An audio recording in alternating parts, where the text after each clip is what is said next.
আজকে যে chicken fry, cold coffee আর sandwich আমাদের আড্ডা, ডেট কিংবা বিকালের ক্ষুধার সবচেয়ে বড় অংশ, একসময় এগুলো বাংলাদেশে একদমই ছিল না। ধীরে ধীরে চুপচাপ এই খাবারগুলো ঢুকে গেছে আমাদের জীবনে, আর এখন মনে হয় এগুলো ছাড়া যেন চলবেই না। চিকেন ফ্রাইয়ের গল্পটা শুরু হয় আমেরিকার দক্ষিণে। সেখানে মুরগি ভাজার একটা পুরানো পদ্ধতি ছিল।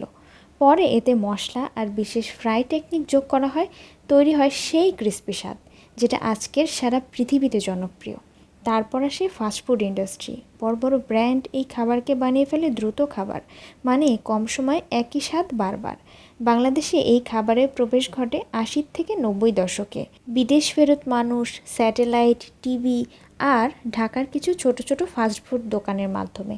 শুরুতে ছিল একদমই সীমিত, কিন্তু ধীরে ধীরে শহরের তরুণদের কাছে এটা হয়ে যায় ট্রেন্ড, তারপর অভ্যাস, আর আজকে এটা লাইফস্টাইল।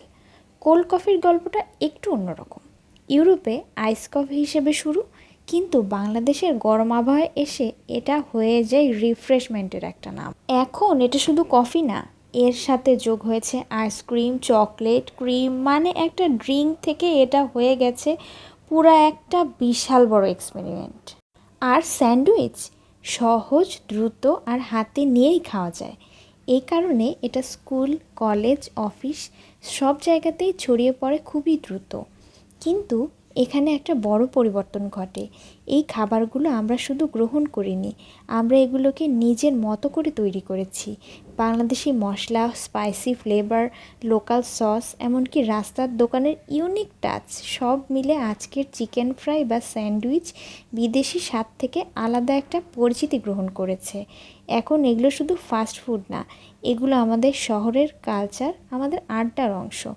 এক টুকরো চিকেন ফ্রাই বা এক চুমুক কোল্ড কফি শুধু স্বাদ না, এর ভেতরে লুকিয়ে আছে বহু দেশের ইতিহাস আর বাংলাদেশের নিজস্ব মশলার ছোঁয়া।